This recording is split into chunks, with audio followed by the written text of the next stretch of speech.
One of the big pieces of confusion about what workplace courage is relative to whistleblowing is that they're one and the same. We think of major illegal, immoral, or disastrous events when we think of workplace courage, and then we tend to think about the consequences for the whistleblower. My research, in fact, has revealed that it's a much broader category than that. In fact, I've identified 35 different types of common workplace behaviors that are all too often labeled courageous. We're talking about everyday opportunities for learning, like speaking up to the boss, or talking to your colleagues or peers about inappropriate or problematic behaviors. We're also just talking about stretching ourselves or being innovative or creative on behalf of the organization. Many of these things are even technically part of people's routine job description. And the important thing is, if we had more of these behaviors happen regularly, we'd have a lot fewer whistleblowing cases in the first place. I think it's really important to talk about the difference between just being courageous and being competently courageous, because it makes all the difference in whether you achieve positive things while keeping yourself safe. For example, you can go into a large public setting, a large public meeting with your boss and others present, and say that his or her strategy is stupid or behavior is inappropriate. And many other people in the audience will probably think you are courageous. But it's not likely to go very well for you, and it's not likely to produce the outcomes you want for the organization. It turns out there are things that we can do before the act, during the act, and after the act that make a real difference in the likelihood we produce good outcomes while keeping ourselves safe.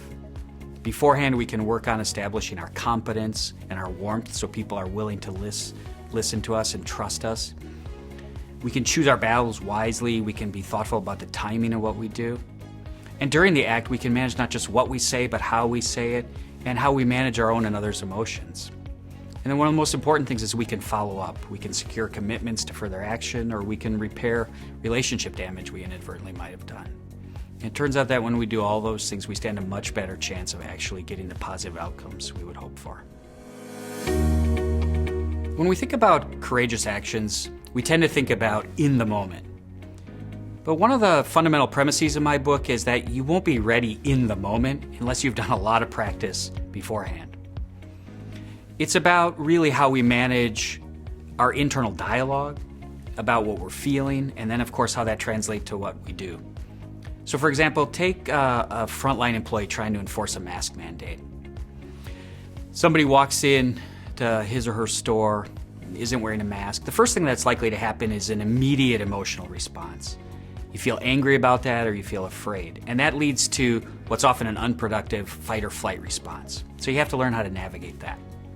You also probably have an internal dialogue where you're thinking things like, I can't do that, or here we go again, or this is going to be a disaster. So you have to also figure out how to navigate that. And then of course you have to say things that are productive, or at least as productive as possible when somebody's likely to be angry and inflexible. And of course there's no magic bullets, and not every conversation goes well. But you can certainly learn to do these things in terms of your internal dialogue and feelings and behavior that make a real difference. I also think it's worth saying that in situations like this, when we're asking frontline or lower level people to be courageous, it's often because people at multiple levels above them haven't been courageous enough to create the right conditions.